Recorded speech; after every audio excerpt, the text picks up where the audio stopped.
Bismillahirrahmanirrahim. Assalamualaikum warahmatullahi wabarakatuh. Di sini kami akan mempresentasikan hasil diskusi kelompok kami. Sebelumnya perkenalkan, nama saya Reza Megariani, dan selanjutnya ada Putri Natasha, Rezika Syabna Aulia, dan Suryana. Di sini kita akan mempresentasikan tentang perusahaan asuransi. Pengertian asuransi. Asuransi atau pertanggungan adalah perjanjian antara dua belah pihak atau lebih, dengan mana pihak menanggung mengikatkan diri kepada yang tertanggung dengan menerima premi asuransi untuk memberikan pergantian kepada tertanggung karena kerugian, kerusakan, atau kehilangan, keuntungan yang diharapkan, atau tanggung jawab hukum kepada pihak ketiga yang mungkin akan diderita yang tertanggung, yang timbul dari suatu peristiwa yang tidak pasti, atau untuk memberikan suatu pembayaran yang didasarkan atas meninggal atau hidupnya seseorang yang dipertanggungkan. Jenis asuransi dilihat dari usaha perasuransian.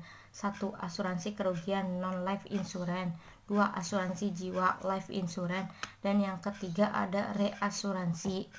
Dilihat dari segi kepemilikannya. 1. Asuransi milik pemerintah. 2. Asuransi milik swasta nasional. 3. Asuransi milik perusahaan asing. Dan yang keempat, asuransi milik campuran. Prinsip-prinsip dasar asuransi. 1. Insurable insurance adalah hak untuk mengasuransikan yang timbul dari suatu hubungan keuangan antara yang tertanggung dengan diasuransikannya yang diakui secara hukum. 2. Utmost good faith adalah suatu tindakan untuk mengungkapkan secara akurat dan lengkap semua fakta yang material mengenai suatu yang akan diasuransikan, baik diminta maupun yang tidak. 3. Proximate cause adalah suatu penyebab aktif efisien yang menimbulkan rantaian kejadian yang menimbulkan suatu akibat tanpa adanya intervensi, suatu yang diawali dan aktif oleh sumber yang baru dan independen. Assalamualaikum warahmatullahi wabarakatuh. Perkenalkan, nama saya Rezika Syabna Aulia. Saya akan meneruskan penjelasan selanjutnya. Prinsip-prinsip asuransi selanjutnya adalah indemnity. Indemnity adalah suatu mekanisme di mana penanggung menyediakan kompensasi finansial dalam upayanya menempatkan tertanggung dalam posisi keuangan yang ia miliki sesaat sebelum terjadinya kerugian. Jadi indemnity adalah mengembalikan posisi keuangan tertanggung setelah terjadi kerugian seperti pada posisi sebelum terjadinya kerugian tersebut. Lalu selanjutnya, subrogation adalah pengalihan hak tuntut dari tertanggung kepada penanggung setelah klaim dibayar. Prinsip subrogasi diatur dalam pasal 284 Kitab Undang-Undang Hukum Dagang yang berbunyi, apabila seorang penanggung telah membayar ganti rugi sepenuhnya kepada tertanggung, maka penanggung akan mengganti kedudukan tertanggung dalam segala hal untuk menuntut pihak ketiga yang telah menimbulkan kerugian pada tertanggung. Yang selanjutnya, contribution adalah hak penanggung untuk mengajak penanggung lainnya yang sama-sama menanggung, tetapi tidak harus sama kewajibannya terhadap tertanggung untuk tidak memberikan indemnity. Lalu jenis-jenis resiko. Pertama, risiko murni. Risiko murni adalah suatu sistem apabila terjadi akan memberikan kerugian, dan apabila tidak terjadi tidak akan menimbulkan kerugian dan tidak juga memberikan keuntungan. Dan yang kedua, risiko spekulatif adalah resiko dengan terjadinya dua kemungkinan, yaitu peluang untuk mengalami kerugian keuangan atau memperoleh keuntungan.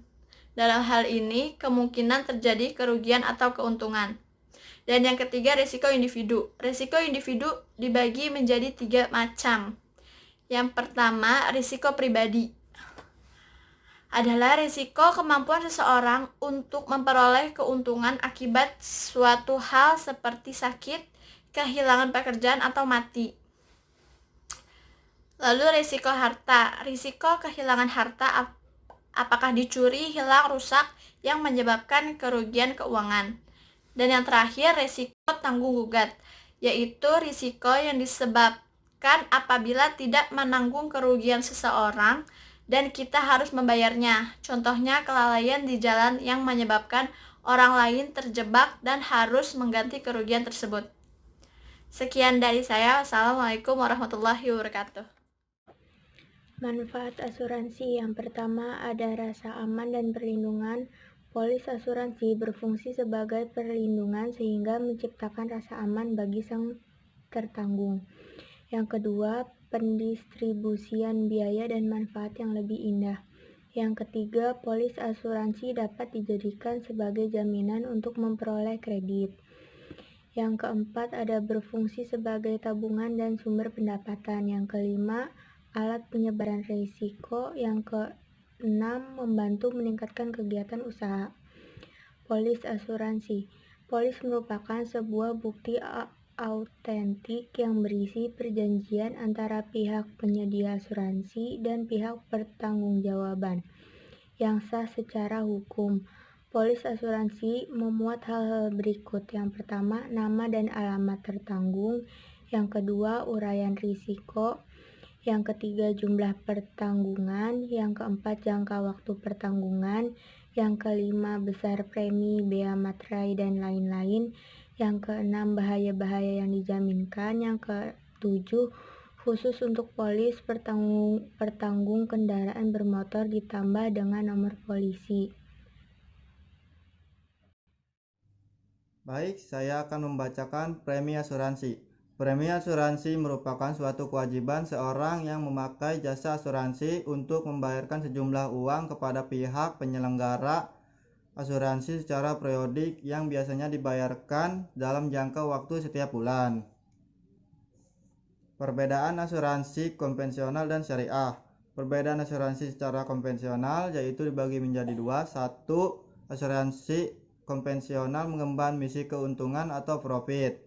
Dua, asuransi konvensional adalah perjanjian antara dua pihak penanggung dengan yang tertanggung. Perbedaan asuransi secara syariah dibagi menjadi dua, yaitu satu, asuransi syariah mengemban misi akidah yang dimana menggunakan hukum fikih muamalah. Dua, syariah menganut konsep saling bantu-membantu dan bekerja sama. Sekian dari kelompok kami. Bila ada kesalahan kata, mohon dimaafkan. Assalamualaikum warahmatullahi wabarakatuh.